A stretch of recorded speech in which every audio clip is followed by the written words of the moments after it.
All right. Welcome to Scrappy SportsTalk. Today I'm going to be giving you my Week 14 NFL predictions, a few stats / fun facts about the game, the teams that are in the game, and I'm also going to be giving you my pick and the reason why I chose who I chose. I know there was a delay and I was supposed to record this yesterday. I apologize. I had an issue with my editing software and the original recording. Please bear with me. I'm getting used to talking to y'all. But I'm going to get better every time that I do this, I promise. So let's get started. I'm going to start with the 3-9 Jets versus the 4-8 Bills. So last week, Josh Allen had 366 total yards versus Miami.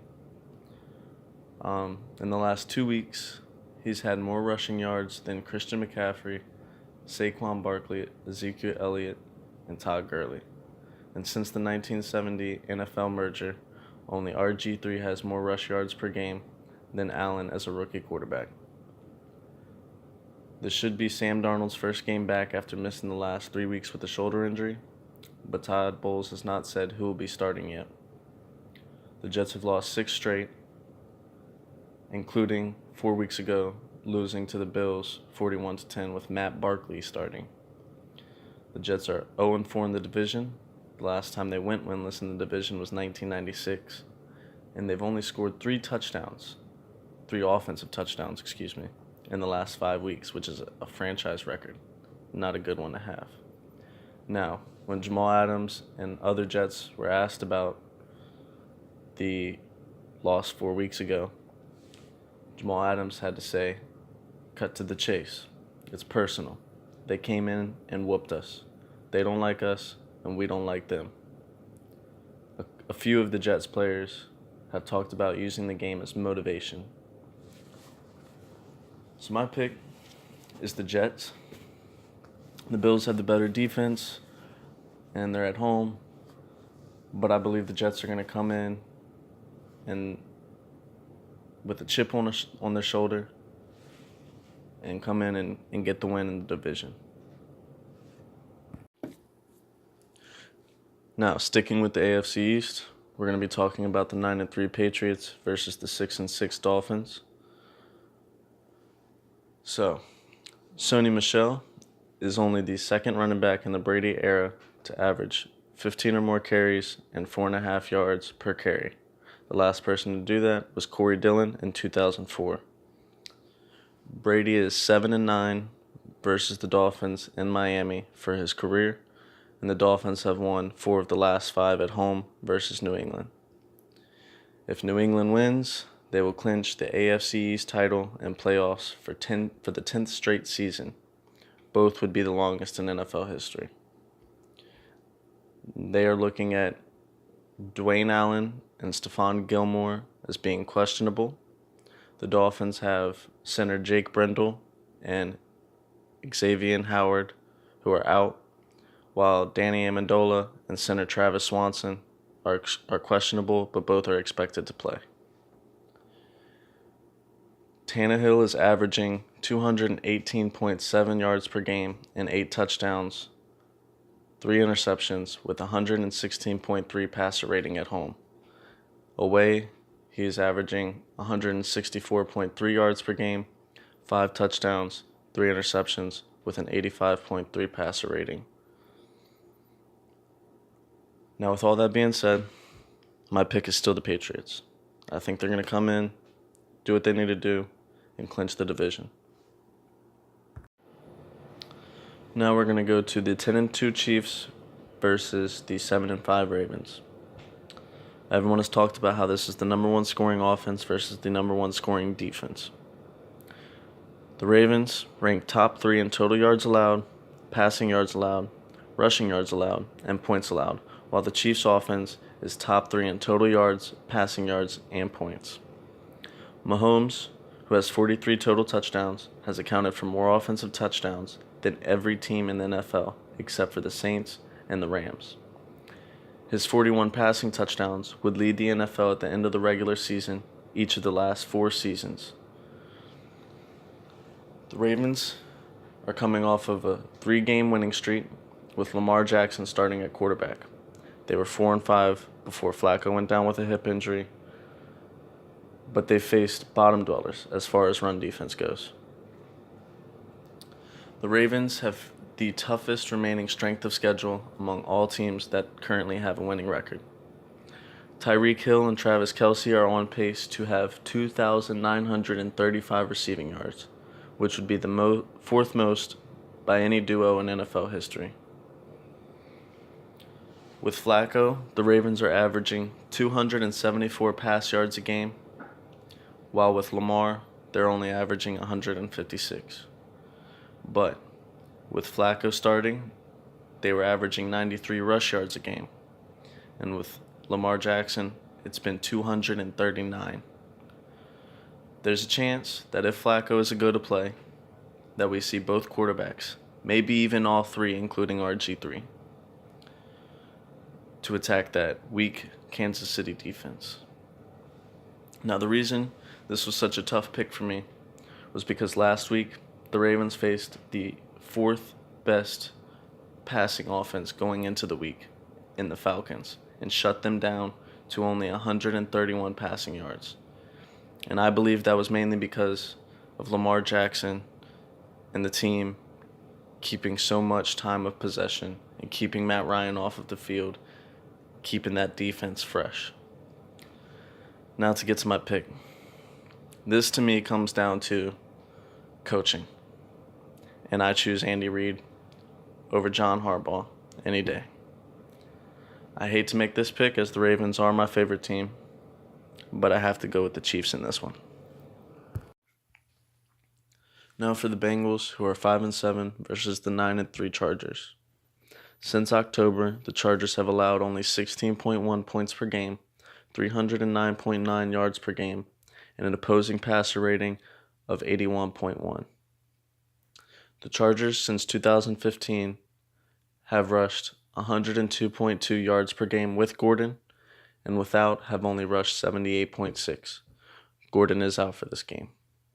Joey Bosa, in 3 games back, has 3 sacks, and the Bengals defense is taking a hit after a 4-game losing streak with Vontaze Burfict and Drake Kirkpatrick out. And it doesn't look to get any better with both A.J. Green and Andy Dalton done for the season. The Chargers have the 6th-ranked best scoring offense, and the Bengals have the worst-ranked scoring defense.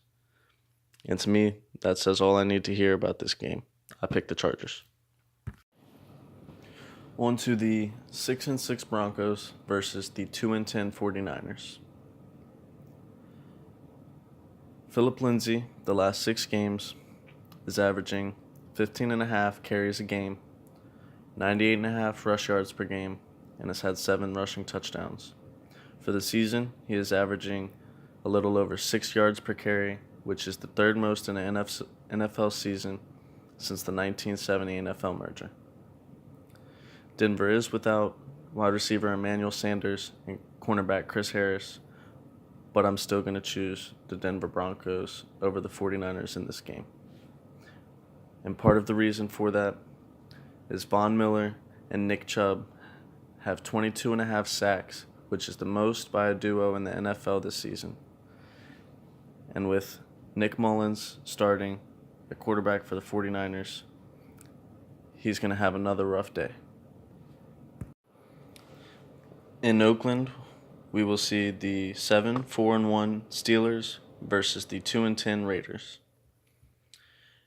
Derek Carr hasn't thrown an interception in 7 straight games, which is the longest streak of his career.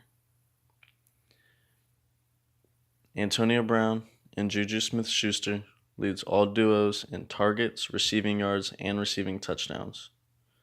The 4 losses the Steelers have suffered have a combined opposing record of 32-16. Big Ben is looking for his first win in Oakland in his 4th try. It's the only team he has not beaten on the road.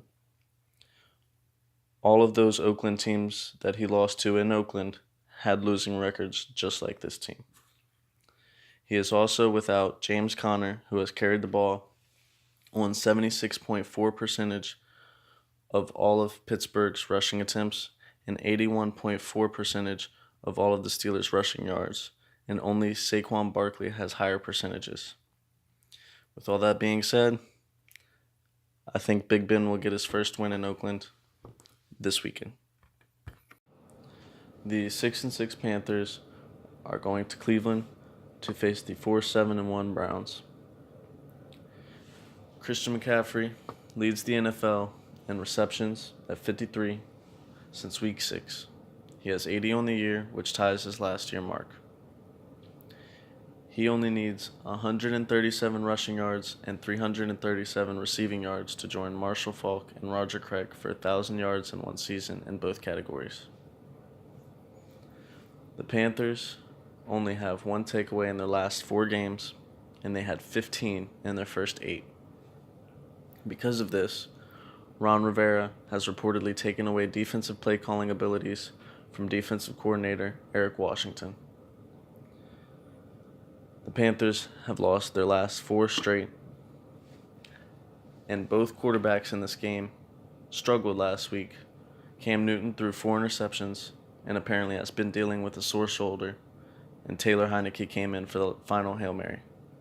Baker Mayfield threw 3 interceptions in the first half last week, but bounced back in the second half with 351 yards. Carolina is only a half game back from the Vikings for the second wild card spot. Now, Greg Olsen is out for the rest of the season with a foot injury, and rookie tight end Ian Thomas is expected to start, who struggled earlier in the year when Olsen was down.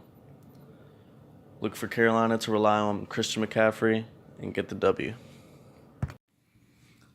For the AFC South matchup we get this weekend, we see the 6-6 Colts travel to Houston to face the 9-3 Texans.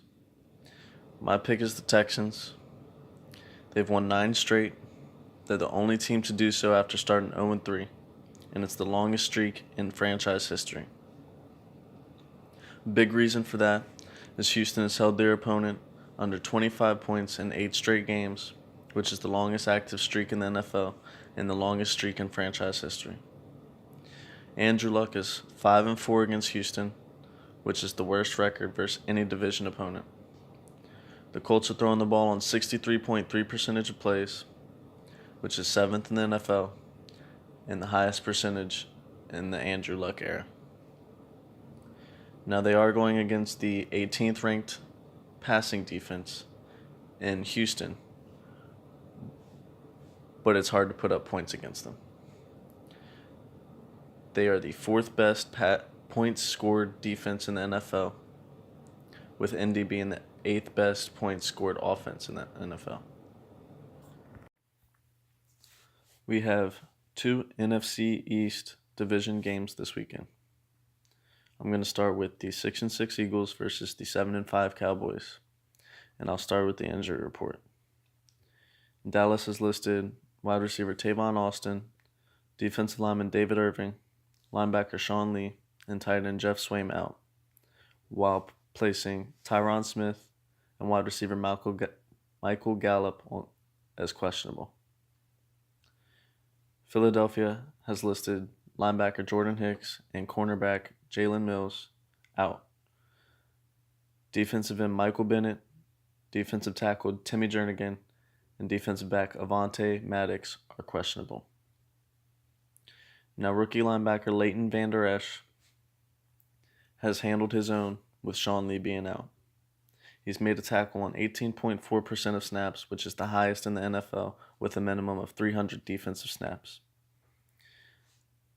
Ezekiel Elliott has averaged 158.7 scrimmage yards per game in career versus Philadelphia, and Dallas is 3-0 versus Philadelphia when Ezekiel Elliott plays. I expect Ezekiel Elliott to have a big game and Dallas to get another game up on the Eagles. As for the other NFC East matchup this weekend, we have the 4-8 Giants versus the 6-6 Redskins. Saquon Barkley is on pace for 2,074 scrimmage yards, which would make him only the third rookie to do so. The other two were Eric Dickerson and Edgerrin James. Barkley has had 100 or more scrimmage yards in 11 of 12 games played. Only 2 running backs have 900 or more rushing yards and 0 fumbles. Both are rookies, Phillip Lindsay and Saquon Barkley. Saquon has not fumbled since his sophomore year at Penn State. Eli, in the last 4 games, where the team has had 3 wins, he's thrown for 7 touchdowns and only 2 interceptions, and has had a passer rating of 115.3. In his first 8 games, the team only had 1 win, where he threw for 8 touchdowns, 6 interceptions, and a passer rating of 90.9. In the Giants' first 8 games, they scored 145 total points. In the last 4, they've scored 117. Odell Beckham Jr. has been listed as out. The Redskins, after losing both Alex Smith and Colt McCoy to broken fibulas, have lost 3 of their last 4 and 4 of their last 5. I think the Giants will come in and get the division win. We see the 4-8 Lions go to Arizona to face the 3-9 Cardinals. Detroit has listed Kerryon Johnson and Trevor Bates out and has 7 questionable players, with the most notable names being Bruce Ellington, Darius Slay, and Matthew Stafford. Arizona has only Deion Buchanan out and Budda Baker is questionable. Josh Rosen this year has a 54.1 pass completion percentage, has thrown 10 touchdowns, 10 interceptions, and a 69.7 passer rating.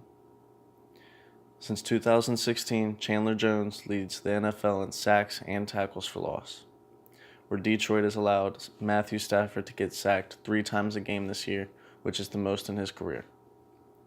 Since trading away Golden Tate, Matthew Stafford has thrown more interceptions at 5 than passing touchdowns at 4. Arizona has the home field advantage, and that is my pick for this game, Arizona. The 4-8 Falcons head to Green Bay to face the 4-7-1 Packers. The Packers, who fired Mike McCarthy after last week's loss, named Joe Philbin as the interim head coach, who was the head coach of the Dolphins from 2012 to 2015. They also released linebacker coach Winston Moss after a tweet that said, "Ponder this. What championship teams have are great leadership, period. It's not the offensive guru trend. It's not the safe trend. Find somebody that is going to hold number 12 and everybody in this building to a Lombardi standard, period. Losing sucks." Joe Philbin said Winston Moss was not let go because of just the tweet, but because of his fit with the team. Aaron Rodgers has thrown 336 straight passes without an interception, which is the longest active streak and the second longest of all time. The Packers have lost 7 or more straight in consecutive seasons for the first time since the 1999 and 2000 season. They also have 2 starting offensive linemen as questionable, Lane Johnson and Byron Bell, and Brian Beluga is doubtful. Safety Raven Green is out, while safety Kentrell Bryce and Brashad Beelan are questionable. Both were full participants in practice. Atlanta has a home red zone touchdown percentage of 83.3 and on the road has 47.1 percentage. That is a 36.2% difference, which is the highest in the NFL. I'm still going to choose Atlanta because they got rid of their longtime leader in Mike McCarthy, and I don't see them winning after that.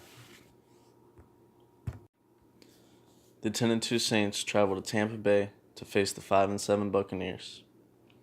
And while the Tampa Bay Buccaneers have the best yards per game offense and pass yards per game offense in the NFL, they are allowing the second highest completion percentage at 72.4 and the second highest passer rating at 113.7 in the NFL since the 1970 merger.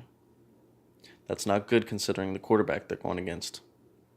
Drew Brees has thrown for 30 or more touchdowns in 10 seasons, which is an NFL record. Michael Thomas is on pace for 1,492 receiving yards this season, which would break the franchise record set by Joe Horn in 2002. Alvin Kamara has been a big part of the offense as well, and being one of only 3 running backs to have 700 or more rushing yards and 500 or more receiving yards. The defense has been putting in work too. The Saints have the number 1 scoring defense since Week 10 and has only allowed 12.8 points per game in that span.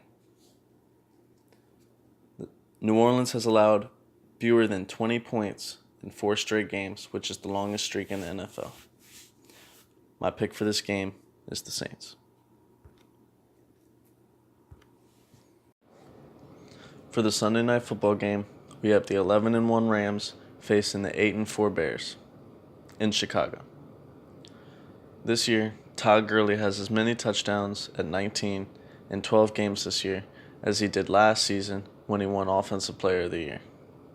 He's averaging 5 yards per carry and 10 yards per reception. Jared Goff has the highest passer rating in primetime games since 2017 at 132.1. The weather is expected to get below 40 degrees, and the Rams are 2-0 in those games since 2017, with the other 2 teams being against Tennessee and Denver. Mitch Trubisky is averaging 7.1 yards per carry, which is the most in the NFL, with a minimum of 35 carries. In the last 6 starts, Trubisky has thrown for multiple scores in 4 of them and thrown for 300 or more yards 3 times. He's missed the last 2 games. Last week, Tariq Cohen caught 12 passes for 156 yards. The Rams could clinch a first-round bye with this win, and I believe they'll do so. My pick is the Rams. For Monday Night Football, we have the 6-5-1 Vikings versus the 7-5 Seahawks. Seattle has only allowed 15.8 points per game at home in prime time since 2012. Only the Ravens have allowed fewer at home. Russell Wilson has thrown a touchdown on 25.5% of deep pass attempts, which is the highest among 34 qualifying QBs. Wilson has the best win percentage in primetime games, while Kirk Cousins is tied for last with Matthew Stafford. Kirk Cousins has an 0-6 record on Monday Night Football, and the Vikings are 0-4 versus teams above 500 this year. To me, this comes down to the fact Seattle is 9th best in points per game and points per game allowed, while Minnesota is 18th and 14th in those respective categories. So my pick is Seattle.